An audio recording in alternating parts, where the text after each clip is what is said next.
is QA/QC roles.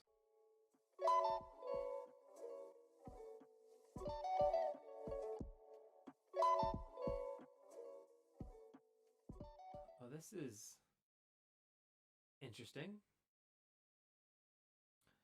All right. Hey guys, at my land development firm, 1,000 employees, we have a group of experienced engineers that primarily do plan review. Every project goes through them and they check plans and calculations for constructability, safety, and look for value engineering opportunities. It seemed interesting to me as an alternative path to climb the ladder in lieu of project management. I wanted to see if other firms had a similar role and how many years of experience the typical engineer in this position has. If you've ever been in this QC position, how have you liked it?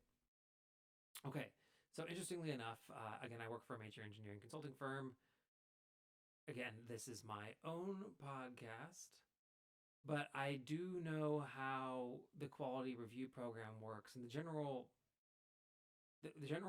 overarching requirement is that you should be of the level that you could have developed the deliverables yourself, if not maybe even higher level than the typical person that develops those kind of deliverables to be a QC reviewer. So we don't have a central office of QC reviewers. We do have a quality office. We have quality people that make sure that we implement our quality plans and programs.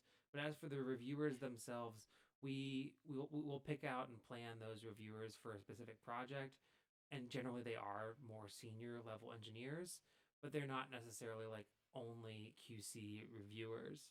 And the way that you grow into that role in my company is you grow as a design engineer. You deliver projects, you develop deliverables, and then once you develop those kinds of deliverables, you have a reputation for doing high quality work at developing those deliverables. Then people would ask you to be a QC reviewer for those same types of deliverables on other projects, and that's how you get that. So it's really not a hey, I'm taking the QC engineer path. It's more so in consulting, in my experience with my company, more so a you've developed to a certain level of competency and capability where you're trusted as an engineer and you're asked to be a QC reviewer. So, how many years of experience? I'd say that I've seen people with 5 years, 10 years, 15 years, 30 years, 50 years doing QC reviews. It depends on the deliverable and it depends on the project and the scope. So, I'd say that your experience is a that's an experience. That's very interesting that your company has decided to do it that way. I personally would I would feel bored if I was just constantly QC reviewing. I guess it's kind of cool to like see a bunch of different projects, but just doing QC reviews all the time, I would rather be on some active projects. That sounds like more fun than constantly being Mr. QC reviewer. So, is that even a path you want to go on? To just be a designated QC reviewer. I guess that's a valid path to want to go on.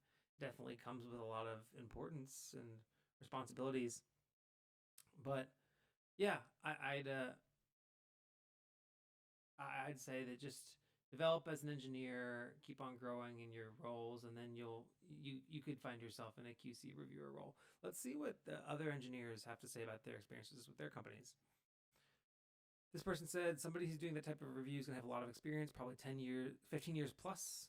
The only way that they got into that position is seeing a lot of different types of projects and learning from mistakes that were made previously.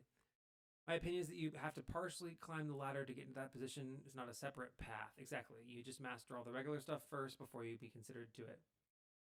This is often typical at larger firms. There's usually a technical track and a PM track. The technical track takes engineers from designer to lead designer to QA, QC, or mentor. These engineers are typically responsible for not only QA, QC, but also passing down design knowledge to the next generation. People in this role are extremely valuable and should be treasured by their companies. Yeah, I'd say that, maybe they're a QCer, but they're assigned to the project. They don't do all of like the project delivery work, but they're on the project and they're reviewing all the deliverables before they go out. They're also probably the person whose name's on the org chart that the client is hiring the company to do the work for. And then here's my comment. At my firm, the folks who do QC review are lead engineers and above. If you're qualified to do the scope and perform the work, if you're qualified to scope and perform the work, then you're about at the point where you're qualified to QA QC it. You get there by contributing as a staff engineer and growing your knowledge base until you're in the position where you're a lead level engineer. Now your firm structure is different than I'm concerned. currently observing at mine, but I'll be honest, doing QA QC mainly would drive me insane.